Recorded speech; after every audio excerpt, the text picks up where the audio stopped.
ఒకటి మొదటి మైనార్టీ సోదరులకి రాష్ట్ర చరిత్రలో ఎక్కడ లేని విధంగా మసీదులు ఎక్స్పాన్షన్ కానీ లేదా దాంట్లో ఉన్న మరమ్మతులు కానీ వాళ్ళు అనేక సౌకర్యాల కోసం గౌరవ ముఖ్యమంత్రి గారు 2 కోట్ల రూపాయలు మనకు కేటాయిస్తాం జరిగింది.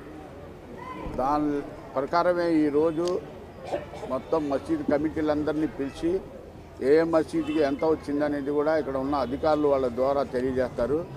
ఈ కార్యక్రమంలో మన అదృష్టం ఏంటంటే నవమన్ గారు కూడా ఉర్దూ అకాడమీ చైర్మన్గా ప్రభుత్వం ప్రకటించింది.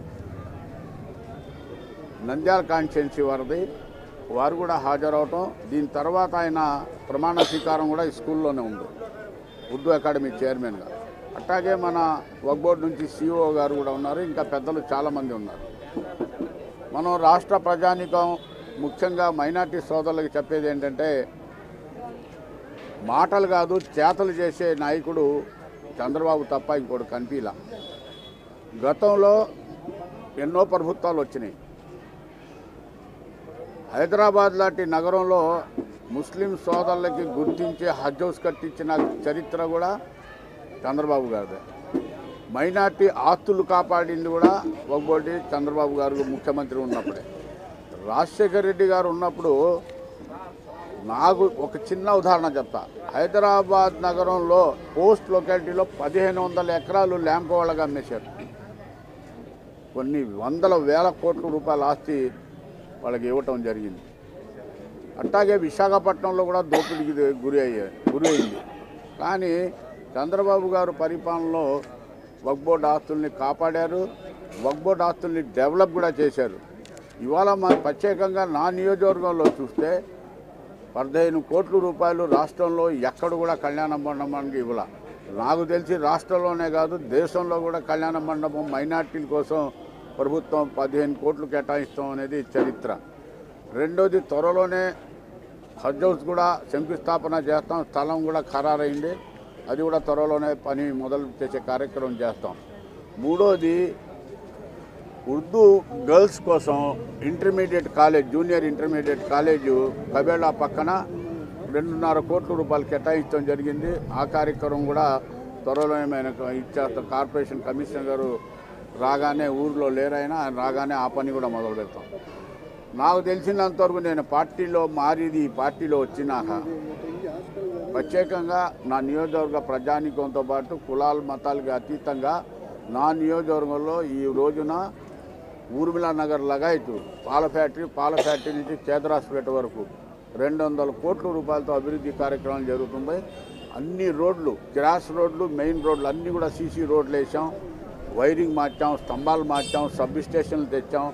ఇప్పుడు నెక్స్ట్ కార్యక్రమం కొండ ప్రాంతంలో అక్కడ ఉన్న మెట్లు కానీ కాలువలు కానీ అవి కూడా సరి చేస్తానికి దాని మీద కూడా శ్రద్ధ వహిస్తున్నాం. ఇంకొక ముఖ్యమైన అంశం ఉంది.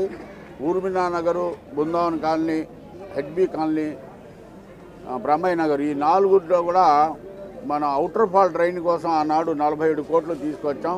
చాలా వరకు పనులు చేసాం. ఇంకా 2.5 కోట్ల రూపాయలు దాని నిమిత్తం పెట్టాం అక్కడ. ఎందుకంటే కొద్దిపాటి వర్షం పడినా ఆ 4 కాలనీలు మునిగిపోతున్నాయి.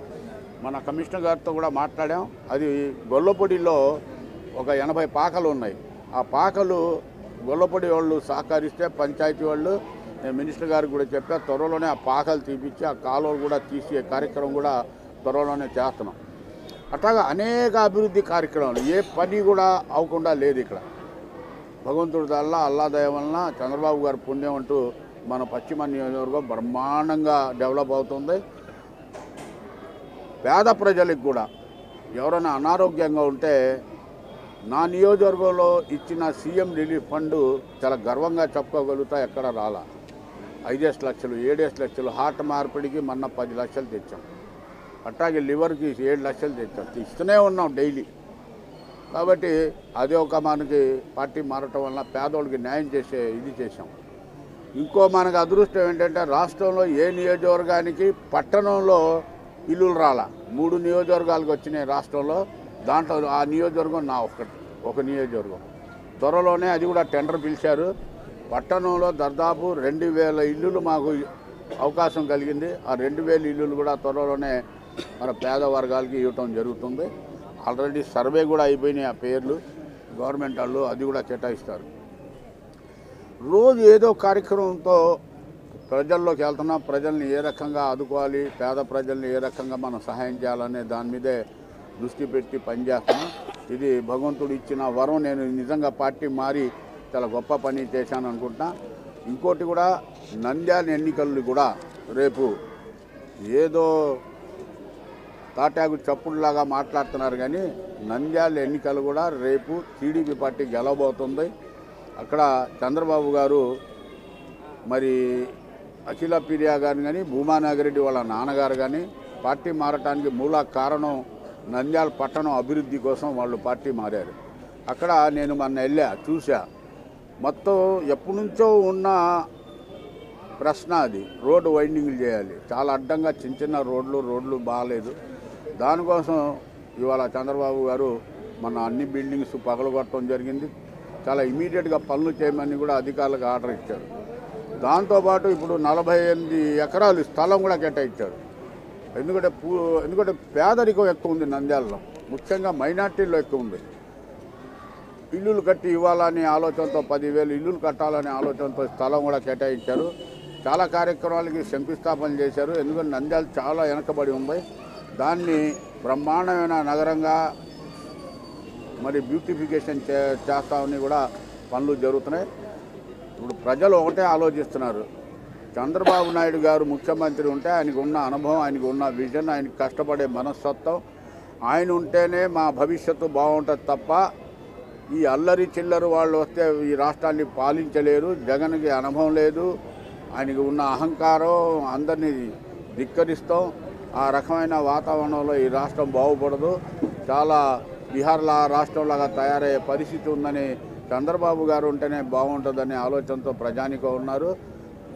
దేవుడు దయవల్ల, అల్లా దయవల్ల చంద్రబాబు గారే శాశ్వతమైన ముఖ్యమంత్రిగా ఉంటారు. ప్రజలు కూడా ఆయనతో చాలా సంతోషంగా ఉన్నారు. కోరుకుంటూ సెలవు తీసుకున్న ధన్యవాదాలు. ప్రియ శిష్యులు, మీ అందరికీ కూడా సుపరిచితులు.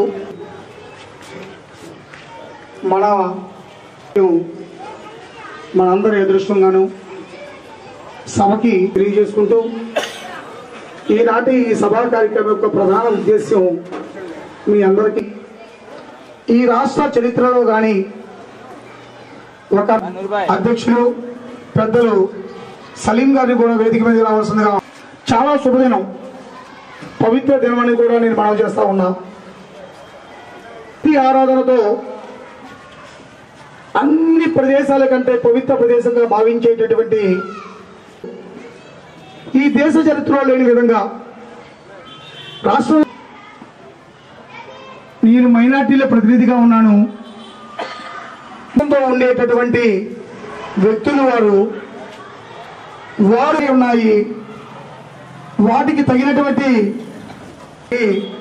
అని ముఖ్యమంత్రి గారిని అడిగినట్టు వెంటనే ముఖ్యమంత్రిని దాపరికం లేకుండా ధైర్యంగా అడిగినటువంటి మీ ముద్దు. నా రాజకీయ 30 ఏళ్ల చరిత్ర నాకు, నేను అనేక మంది రాజకీయ నాయకులతో తిరిగా, పెద్దలతో తిరిగా, మంత్రివర్యులతో తిరిగా, కానీ ఎక్కడా లేదని కూడా మీకు మనవి చేస్తా ఉన్నా. ఆ చంద్రబాబు గారి మీ అందరికీ కూడా నేను మనవి చేయదలుచుకున్నాను. ఒక పవిత్రుడు మాస్టర్ గారు, అల్లా అందరికీ దేవుడైనటువంటి అల్లా ఆ సేవ చేసే అదృష్టాన్ని కల్పించాడు.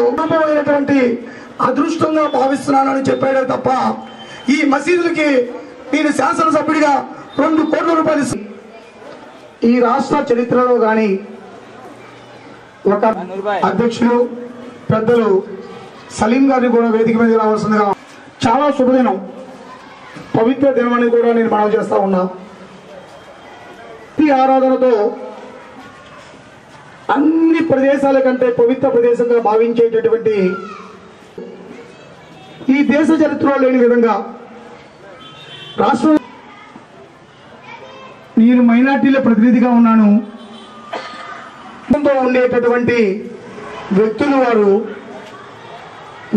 ఉన్నాయి, వాటికి తగినటువంటి